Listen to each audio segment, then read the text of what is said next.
কুবিতে ১০৬ খাসি ও ৩ গরু কুরবানি ছাত্র শিবিরের।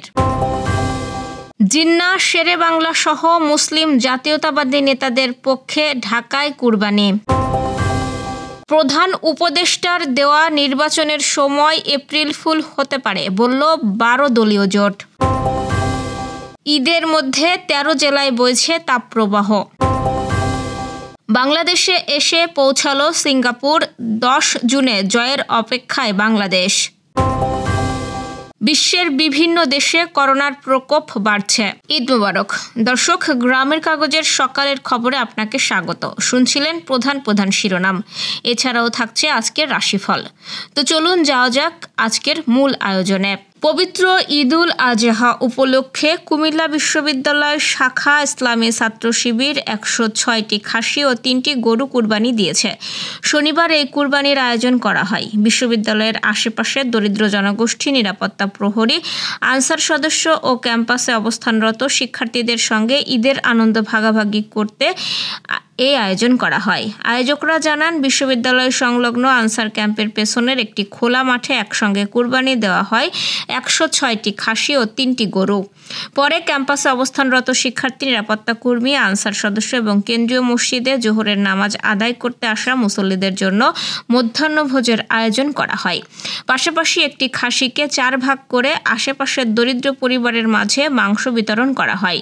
কুমিল্লা বিশ্ববিদ্যালয়ের ১০০তম সিন্ডিকেট সভায় বিশ্ববিদ্যালয় ক্যাম্পাসে সব ধরনের রাজনীতি নিষিদ্ধ ঘোষণা করা হয়।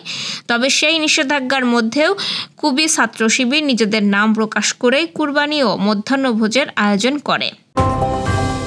মুহাম্মদ আলী জিন্নাহ ও শেরেবাংলা আবুল কাশেম ফজলুল হক সহ বাংলাদেশ ও পাকিস্তানের 6 মুসলিম জাতীয়তাবাদী নেতার পক্ষে ঢাকায় গরু কুরবানি দিয়েছে জাতীয় বিপ্লবী পরিষদ। শনিবার পবিত্র ঈদুল আজহার দিন রাজধানীর মিরপুরে এই কুরবানি দেন জাতীয় বিপ্লবী পরিষদের নেতৃবৃন্দ। মুসলিম জাতীয়তাবাদী অন্য নেতারা হলেন নবাব স্যার সলিমুল্লাহ, আল্লামা ইকবাল, খাজা নাজিমুদ্দিন ও হোসেন শহীদ সোহরাওয়ার্দী। আয়োজনের বিষয়ে দলের সিনিয়র যুগ্ম আহ্বায়ক মোহাম্মদ শামসুদ্দিন বলেন, ব্রিটিশ উপনিবেশ থেকে মুক্ত হয়ে দক্ষিণ এশিয়ার মুসলমানদের জন্য স্বাধীন রাষ্ট্র প্রতিষ্ঠায় নেতৃত্ব দিয়েছেন নবাব স্যার সলিমুল্লাহ, আল্লামা ইকবাল, মোহাম্মদ আলী জিন্নাহ, শেরেবাংলা আবুল কাশেম ফজলুল হক, খাজা নাজিমুদ্দিন ও হোসেন শহীদ সোহরাওয়ার্দী। তাদের অবদানের ফলে আমরা বাংলাদেশ ও পাকিস্তানের মুসলমানেরা আজ স্বাধীনভাবে বেঁচে আছি। তাদের পক্ষে কুরবানি করার মধ্য দিয়ে আমরা জনগণকে আমাদের গৌরবোজ্জ্বল সংগ্রামী অতীতের কথা মনে করিয়ে দিচ্ছি। আমরা চাই জনগণ যেন মুসলিম জাতীয়তাবাদী লড়াইকে ভুলে না যায়। তিনি বলেন, এবার শুধু রাজধানীতে মুসলিম জাতীয়তাবাদী নেতাদের পক্ষে কুরবানি করা হলেও আগামীতে সারা দেশে এই আয়োজন করা হবে ইনশাল্লাহ। দেশের সব গণতান্ত্রিক দল ডিসেম্বরে নির্বাচন চেয়েছে। দেশের জনগণ ভোটের অধিকার ফিরে পেতে ফ্যাসিস্ট শেখ হাসিনাকে বিদায় করেছে, কোনোভাবেই এপ্রিল ফুলের শিকার হওয়ার জন্য নয় বলে মন্তব্য করেছেন 12 দলীয় জোটের নেতারা। এক প্রেস বিবৃতিতে 12 দলীয় জোটের নেতারা বলেন, এবছরের ডিসেম্বরে কেবল একটি দল নয়, দেশের সব গণতান্ত্রিক রাজনৈতিক দলগুলো নির্বাচন চাই। এপ্রিলে নির্বাচন হওয়ার কথাটি এপ্রিল ফুল হতে পারে। সে সময় শিক্ষার্থীদের সাধারণ পরীক্ষা থাকে, আবহাওয়া নির্বাচনের পরিবেশের অনুকূলে থাকে না। সুতরাং রাজনৈতিক ও গণদাবি মেনে ডিসেম্বরে নির্বাচন দিতে হবে। নির্বাচন কমিশনকেও সেই প্রস্তুতি নিতে হবে। বিবৃতিতে জোটের নেতারা বলেন, এপ্রিলে নির্বাচন মানে রমজানের কিছুদিন পর, সুতরাং রমজানে নির্বাচনের কাজ করার সুযোগ নেই। আবহাওয়ার অবস্থাও থাকবে অনিশ্চিত। এদিকে কালবৈশাখী, একদিকে চৈত্রের খরা, পাশাপাশি সবচেয়ে বড় প্রশ্ন, কাকে খুশি করার জন্য অধ্যাপক ইউনূস ডিসেম্বর থেকে সরিয়ে এপ্রিলে নির্বাচন করতে চাইছেন। ঈদুল আজহার লম্বা ছুটির কবলে পড়েছে দেশ। এর মধ্যেই দেশের 13 জেলার ওপর দিয়ে বয়ে যাচ্ছে মৃদু তাপপ্রবাহ। যেসব জেলায় তাপপ্রবাহ বয়ে যাচ্ছে এর মধ্যে রয়েছে খুলনা বিভাগের 10টি জেলা, এছাড়াও রাজশাহী, রংপুর ও পঞ্চগড় জেলায় তাপপ্রবাহ বয়ে যাচ্ছে। এটি অব্যাহত থাকতে পারে বলে জানিয়েছে আবহাওয়া অধিদপ্তর। শনিবার সন্ধ্যা 6টা থেকে পরবর্তী 120 ঘন্টার পূর্বাভাসে আবহাওয়া অধিদপ্তর এই তথ্য জানায়। শনিবার সন্ধ্যা ৬টা থেকে পরবর্তী ২০ ঘন্টায় ময়মনসিংহ, ঢাকা, খুলনা, বরিশাল, চট্টগ্রাম ও সিলেট বিভাগের ২-১ জায়গায় অস্থায়ীভাবে দমকা হাওয়া সহ বিদ্যুৎ চমকানো হালকা থেকে মাঝারি ধরনের বৃষ্টি অথবা বজ্রসহ বৃষ্টি হতে পারে। এছাড়া দেশের অন্যত্র অস্থায়ীভাবে আংশিক মেঘলা আকাশ সহ আবহাওয়া প্রধানত শুষ্ক থাকতে পারে। সারা দেশে দিনের তাপমাত্রা প্রায় অপরিবর্তিত থাকতে পারে এবং রাতের তাপমাত্রা সামান্য কমতে পারে। খুলনা বিভাগ সহ রাজশাহী, রংপুর ও পঞ্চগড় জেলাসমূহের উপর দিয়ে মৃদু তাপপ্রবাহ বয়ে যাচ্ছে এবং তা অব্যাহত থাকতে পারে। নতুন স্বপ্ন নিয়ে বাংলাদেশের ক্রীড়াঙ্গনে শুরু হয়েছে এক নতুন অভিযাত্রা। 10 জুন মুখোমুখি হচ্ছে ফুটবলে বাংলাদেশ ও সিঙ্গাপুর। 2027 এশিয়ান কাপে যাওয়ার লড়াইয়ে নেমেছে বাংলাদেশ, সিঙ্গাপুর, হংকং ও ভারত। গ্রুপের শীর্ষ দল যাবে মূল পর্বে। 42 জনের বহর নিয়ে এখন ঢাকায় সিঙ্গাপুর। শনিবার রাত 11:15টার দিকে ঢাকায় পা রাখে সিঙ্গাপুর দল। 23 খেলোয়াড়ের সঙ্গে রয়েছেন কোচিং স্টাফ, কর্মকর্তা সহ আরও 19 জন। বাছাই পর্বে প্রথম ম্যাচে 2 দলই গোলশূন্য ড্র করেছে, ফলে এই ম্যাচে জয়ের বিকল্প নেই কারোরই। আজ বিকেল 4টায় অতিথি দলের অনুশীলন।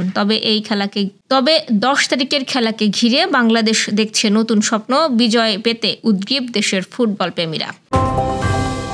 গত মাসের শেষ দিক থেকে ভারতে কোভিড-19 আক্রান্তের সংখ্যা বাড়তে শুরু করেছে। স্থানীয় কর্তৃপক্ষ জানিয়েছে, দেশটিতে করোনায় আক্রান্ত রোগীর সংখ্যা এরই মধ্যে 5,000 ছাড়িয়েছে। ভারতের পাশাপাশি অন্য কিছু দেশেও করোনা ভাইরাসের প্রকোপ বাড়ছে বলে খবর পাওয়া গেছে। বর্তমানে করোনা ভাইরাসের প্রধান রূপটি যা এই রোগের নতুন বিস্তার ঘটাচ্ছে সেটি এনবি নামে পরিচিত। এর কারণে যুক্তরাষ্ট্র, অস্ট্রেলিয়া, থাইল্যান্ড, চীন এবং হংকং সহ অন্যান্য দেশে আক্রান্তের খবর পাওয়া গেছে।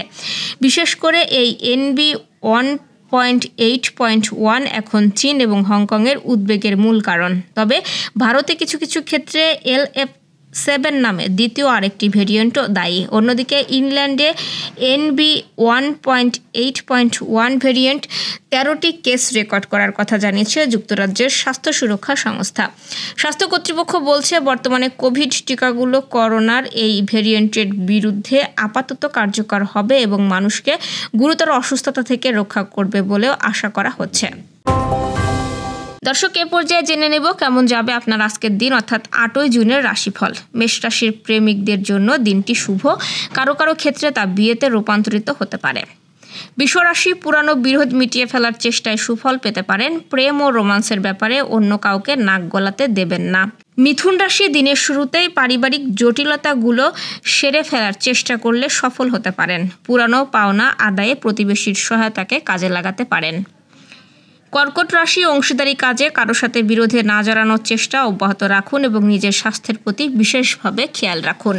সিংহ রাশি বয়স্কদের সাথে আলোচনা করে নতুন কোনো ব্যাপারে সিদ্ধান্ত নিলে ভালো করবেন, তবে আবেগপ্রবণ হয়ে লেনদেন করা একদম ঠিক হবে না। কন্যা রাশি মানসিক অস্থিরতা নিরসনে দূরের প্রিয়জনের সাথে যোগাযোগ করুন এবং কাউকে আজ হঠাৎ করে কোনো প্রকার প্রতিশ্রুতি দেওয়া ঠিক হবে না। তুলা রাশি আর্থিক বিষয়ে নতুন করে কোনো প্রকার লেনদেন করার পূর্বে ঘনিষ্ঠ কারো পরামর্শ নেওয়ার প্রয়োজন রয়েছে এবং যাত্রাপথে বেশি খাবেন না। বৃশ্চিক রাশির জরুরি কোনো কাজ থাকলে দুপুরের বিশ্রাম না নিয়ে তা সমাধানের জন্য তৎপর হন, তাহলে প্রতিদ্বন্দ্বীকে সামলানো সম্ভব হবে। ধনুরাশির দিনটি আজ উল্লেখযোগ্য হয়ে থাকবে। অনেক দিনের পুরানো কোনো প্রিয়জনের সঙ্গে আজ আপনার সম্পর্কটা আবার পুনরুজ্জীবিত হতে পারে এবং কাউকে ধার কর্জ দেয়া থেকে বিরত থাকুন। মকর রাশি সকালে ঘুম থেকে ওঠার পর সারা দিনে আর বিশ্রাম নেওয়া ঠিক হবে না। পরিবারের যেসব কাজ করা জরুরি সেই সব কাজ যত দ্রুত সম্ভব সমাধানের চেষ্টা করুন। কুম্ভ রাশি ব্যবসা সংক্রান্ত পরিকল্পনা বাস্তবায়নের আগে আর্থিক বিষয়ে খোঁজ খবর নিন। চুপচাপ নিজের কাজ করে যান, এতে করে সহজেই সুফল পাবেন। মীন রাশি প্রিয়জন বিশেষ করে মা বাবার সম্পর্কে প্রয়োজন অনুযায়ী চিকিৎসকের পরামর্শ নিতে ভুল করবেন না এবং বিয়ের আলোচনায় কৌশলী হতে হবে। দর্শক, এই ছিল এখনকার আয়োজন। আগামীকাল ঠিক একই সময়ে সকালের খবর ও আপনার রাশিফল দেখতে ও জানতে চোখ রাখুন গ্রামের কাগজের ইউটিউব চ্যানেল ও ফেসবুক পেজে। আর প্রতিদিনের খবরের আপডেট পেতে গ্রামের কাগজের ইউটিউব চ্যানেল সাবস্ক্রাইব এবং ফেসবুক পেজ ফলো করে রাখতে ভুলবেন না। আমাদের পরবর্তী খবর দেখুন বিকাল 3টায়। শুভ বিদায়।